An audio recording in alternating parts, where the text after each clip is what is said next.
The Shadow, Why Horror Matters, an introduction to Jungian shadow work. You're afraid of the dark, not because of what might be there, but because of what definitely is, the parts of yourself you refuse to see in the light. Carl Jung understood this. The Swiss psychiatrist who gave us concepts like introvert, extrovert, and the collective unconscious spent decades studying a simple, terrifying truth. The thing you fear most is usually the thing you are, but won't admit. He called it the shadow. Who was Jung? Carl Gustav Jung was Freud's protégé until he wasn't. Where Freud saw sex and death driving human behavior, Jung saw something broader: archetypes, the collective unconscious, and the lifelong process of becoming whole.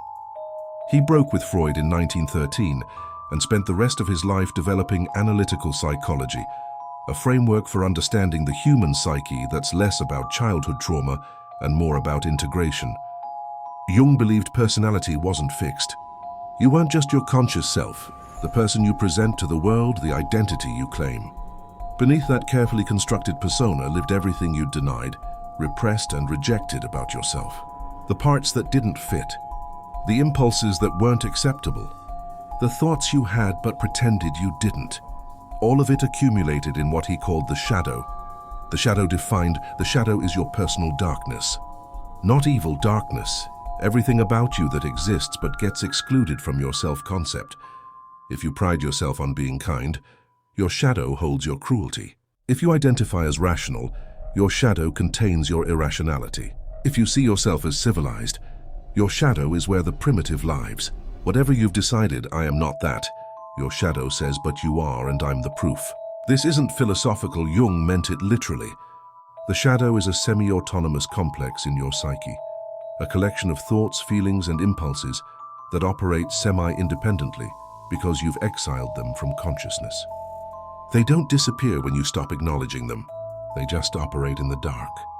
The shadow forms through necessity. Culture demands certain behaviors. Family requires certain roles. Survival necessitates certain masks. So you split yourself, acceptable parts above the surface, unacceptable parts below. You construct a persona, the face you show the world, and everything that doesn't fit gets pushed down. The problem is that what goes down doesn't stay down. It seeps, it leaks. It finds expression, projection, your shadow on the world. Here's where it gets uncomfortable. You don't see your shadow in yourself. You see it everywhere else. Projection is the mechanism by which disowned parts of yourself appear to exist outside of you. The things you hate most in others, usually reflections of what you've rejected in yourself. The person who infuriates you for being selfish, while you pride yourself on generosity, your shadow showing you the selfishness you won't admit to. The public figure you despise for their arrogance, your shadow revealing the arrogance you've carefully concealed. Jung wasn't saying every criticism is projection. Sometimes people genuinely are terrible. But when your reaction is disproportionate, when someone doesn't just annoy you but enrages you, when you can't stop thinking about how awful they are, that intensity is usually your shadow speaking. You're not seeing them. You're seeing yourself reflected in them, and the reflection is intolerable because you've built your identity on not being that. This applies to more than individuals. Collective shadows exist too. Entire cultures repress certain qualities and then project them onto other groups. The civilized West projecting wildness onto indigenous peoples. Religious communities projecting sexuality onto outsiders. Anytime a group defines itself by what it's not, the shadow of that group grows larger, and projection becomes systemic. And this is where horror enters the conversation. Horror as shadow encounter. Monsters are projections, all of them. Their shadow made visible, given form, allowed to walk in the light under controlled conditions. The vampire embodies repressed sexuality and predation. The werewolf represents the animal self that civilization demands you deny. Zombies are the fear of mindlessness, of losing the rational self you've built your identity around. Ghosts are unfinished business, unprocessed trauma, the past that won't stay buried. Pan, the god of panic we've been exploring, is the shadow of civilization itself. He's everything agriculture and cities and laws tried to tame. Wildness, chaos, the instinctual drives that operate beneath conscious control. When Pan appears, civilization's repression fails and the shadow floods in. The Fae operate on similar principles. They're not bound by human ethics because ethics are cultural constructs, and they predate culture. Meeting them means encountering consciousness that doesn't share your categories, doesn't respect your boundaries, doesn't operate by the rules you've convinced yourself are universal. Horror gives us safe containers for these encounters. Fiction provides distance. The monster is out there in the story, not in here in your psyche. But the terror is real because on some level you recognize it. The monster is you, the darkness is yours. The horror isn't external. It's the carefully hidden interior made visible. That's why horror persists, why every culture generates it, why it can't be outgrown or explained away. Horror is shadow work in disguise. It's the psyche's way of showing you what you've denied, but doing it safely enough that you don't have to consciously acknowledge the recognition. You can watch the movie, feel the fear, and then go back to believing you're not the monster. But you felt something shift, something recognized, and that's the beginning. Shadow work, integration. Shadow work isn't about eliminating your darkness. It's about acknowledging it exists and bringing it into relationship with consciousness.